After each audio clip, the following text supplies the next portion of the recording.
अर्थार्थी भी भक्त कहे गए हैं, भगवान ने कहा है। पहली बात तो ब्रह्मचर्य से रहो,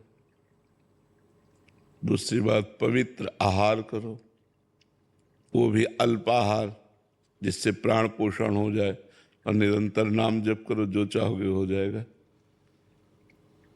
किसी की निंदा न करो, किसी की निंदा मत सुनो, अल्पाहार करो और ब्रह्मचर्य से रहो और निरंतर नाम जप करो। करके देखो,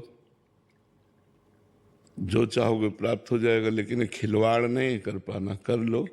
भगवान को साक्षात्कार करना खिलवाड़ नहीं, करके दिखाओ।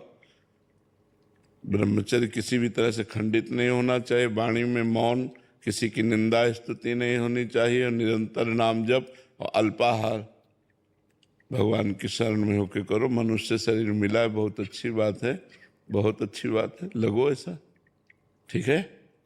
निरंतर नाम जप करो, अल्पाहार करो, संयम से रहो, तब आप आगे बढ़ पाओगे परमात्मा में। कितने दिन लगेंगे? जब तक भगवान न प्रकट हो।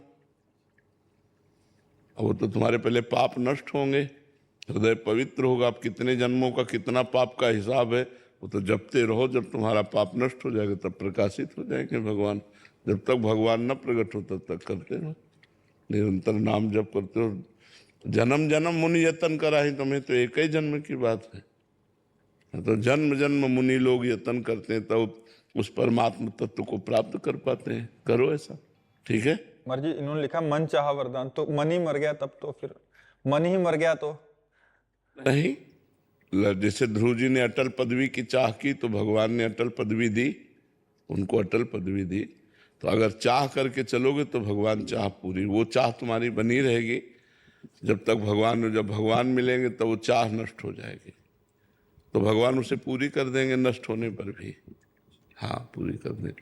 विभीषण जी कह रहे हैं भगवान से कि अब नहीं चाहिए, तो भगवान कह रहे पहले तो चाह की थी, तो कह रहे हाँ, उर्कच प्रथम वासना रही, पहले वासना थी, अब प्रभुपद सरित आपके प्रेम रूपी चरणों का दर्शन करके वो सब बह गई। अब नहीं, पर भगवान ने कहा नहीं, एक कल्प तक लंका का राज्य स्वीकार करो। तो ये जो चाह करोगे, हर इच्छा कछु दुर्लभ नहीं, भगवान की कृपा प्रसाद से सब पूर्ण हो जाएगा। तो लगो, हम तो ये बहुत अच्छी बात है, भगवान में लग करके वरदान चाहते हो। क्या वरदान चाहते हो? महाराज जी वो चक्रवर्ती राजा बन। अब खैर चक्रवर्ती तो नहीं रह गया है, चक्रवर्ती रह ही नहीं गया है। चक्रवर्ती का मतलब होता है जहाँ से सूर्य उदय होता है जहाँ तक अंत होता है। अब तो कलयुग में चक्रवर्ती रह ही नहीं गया है, अब तो जो सतयुग आएगा उसमें बन जाए।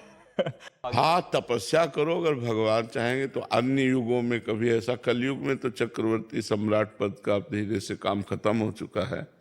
अब तो अलग अलग देश के राजा हैं, अलग अलग देश के प्राइम मिनिस्टर हैं, तब तो ऐसा। अगर भगवान ही को प्राप्त कर लो तो कौन सब, फिर तो अनंत ब्रह्मांडों के स्वामी के दास हो गए, तो सब कुछ तुम्हारा ही है। छोटी चक्रवर्ती सम्राट पद बहुत छोटा है। देवराज इंद्र का पद, ब्रह्मा का पद भी जिस पद के आगे छोटा है वो है हरिदासत्व। भगवान के दासत्व को क्यों नहीं मांगते कि मैं सदैव आपके चरणों के समीप रहूं, आपको देखता रहूं, निरंतर नाम जप करूं, आपके प्रेम में रोऊं, ये बात मानते। चक्रवर्ती सम्राट बहुत से हो गए, धूल दूसरित हो गए, कौन जानता है। इतिहास के पन्नों में लिखे रह गए, और उनके बने हुए जो महल थे वो खंडहर हो गए। क्या है चक्रवर्ती सम्राट, 4 दिन की चांदनी फिर अंधेरी रात, फायदा क्या। महाराज जी, इस प्रश्न का कोई अस्तित्व तो नहीं है जो कर रहा हूँ। आपसे वरदान मांगने के लिए बोला जाए कि भगवान के द्वारा, तो आप क्या मांगो? भगवान से खुद कहेंगे हम, तुम्हें तो क्या चाहिए।